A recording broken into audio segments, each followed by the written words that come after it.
Hello. तो आज हम बात करने वाले हैं रिस्पायरेटरी सिस्टम में एक ऐसा डिजीज़ जो कि नसल कंजेशन होता है, नसल डिकंजेस्टेड।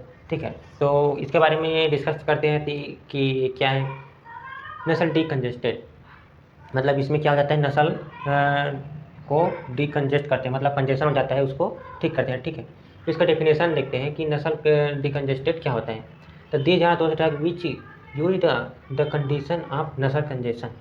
मतलब ऐसा एजेंट, ऐसा ड्रग या ऐसा मॉलिक्यूल जो नसल कंजेशन कंडीशन में हेल्प करे, मतलब जो नसल कंजेस्ट हो गया है उसे मतलब ओपन करने में, डायलेट करने में हेल्प करे, उसको क्या बोलते हैं, नसल डीकंजेस्टेड ना। जो नसल कंजेशन हो गया है उसके लिए जो यूज होता है ड्रग या मॉलिक्यूल जो सब्सटेंस, उसको हम नसल डीकंजेस्टेड बोलेंगे। ठीक है, तब इसका कॉजेस की बात करते हैं। तो कॉजेस कौन कौन किसके किसकी वजह से हो सकता है, जैसे कि कॉमन कोल्ड है, फ्लू है। जैसे कॉमन कोल्ड आ जाता है, ठीक है, थोड़ा कॉमन कोल्ड है, वो क्या होगा, इसमें कुछ एलर्जी की वजह से या कुछ ठंडा खा दी उसके वजह से, या थोड़ा यदि पहले से यदि आपको अस्थमा है तो उसके वजह से होने के चांसेस रहते हैं। आपको फ्लू की वजह से हो सकता है, एलर्जन की वजह से वो तो होगा ही। ठीक है, एलर्जन है। अपर रिस्पायरेटरी सिस्टम, जो रिस्पायरेटरी सिस्टम होता है ना, उसके अपर भाग में, मतलब ऊपर इस जो ये रिस्पायरेटरी सिस्टम होता है ना, इसके अपर भाग में क्या होता है, इन्फेक्शन हो जाता है, स्वेलिंग हो जाता है।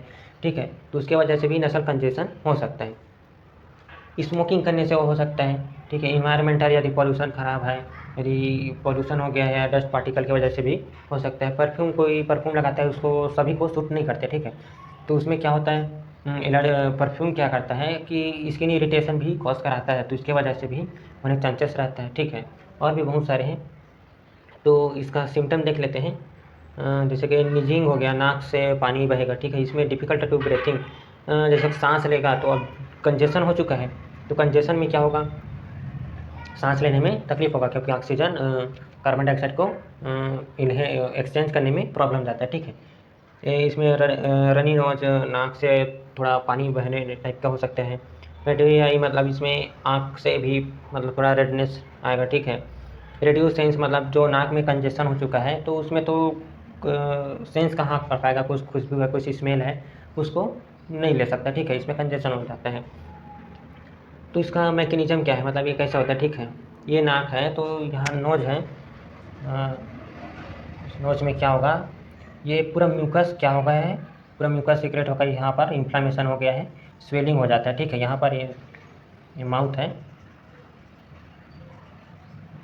ठीक है, तो ये नोज में क्या होता है, यहाँ पर डस्ट पार्टिकल या फिर कुछ भी जाता है। ठीक है, तो यहाँ इन्फ्लामेशन हो जाता है। ठीक है, यहाँ म्यूकस सीक्रेट होता है, जिसकी वजह से यहाँ इन्फ्लामेशन हो जाता है। इसकी वजह से जो नसल कंजेशन होता है ना, जो एयरवेज होता है, एयरवेज, इस एयरवेज में ये नॉर्मल एयरवेज है। ठीक है, ये नॉर्मल एयरवेज है, तो इसमें क्या है, ये क्लियर है, क्लियर मतलब इसमें स्पेस ज़्यादा है। ठीक है, क्लियर है, स्पेस ज़्यादा है इसमें नॉर्मल कंडीशन में ये।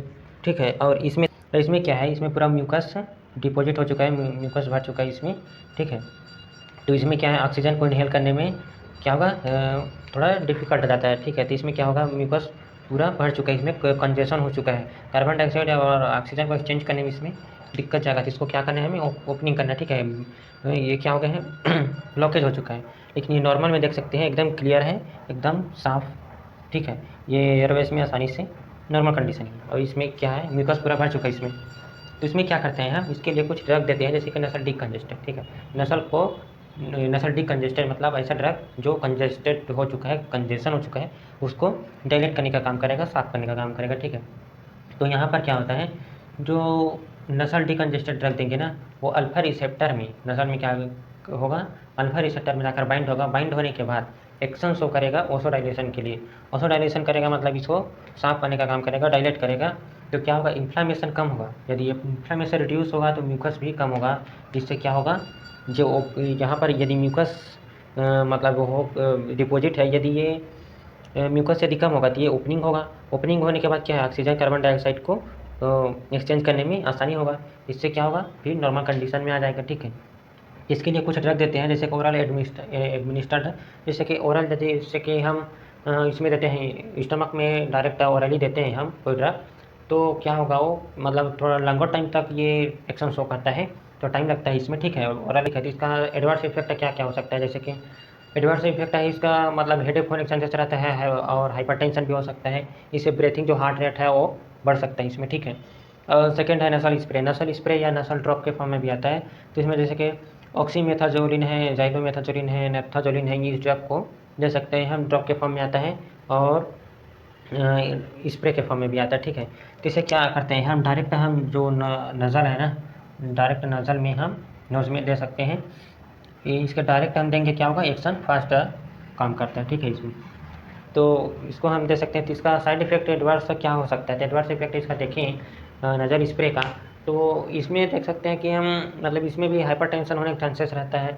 मतलब हार्ट रेट इंक्रीज होगा, इरिटेशन होगा, स्किन इरिटेशन मतलब अंदर में इरिटेशन होने के चांसेस रहता है, ठीक है। हेडेक हो सकता है, ठीक है। तो यहाँ तक आप समझ गए होंगे, आई होप।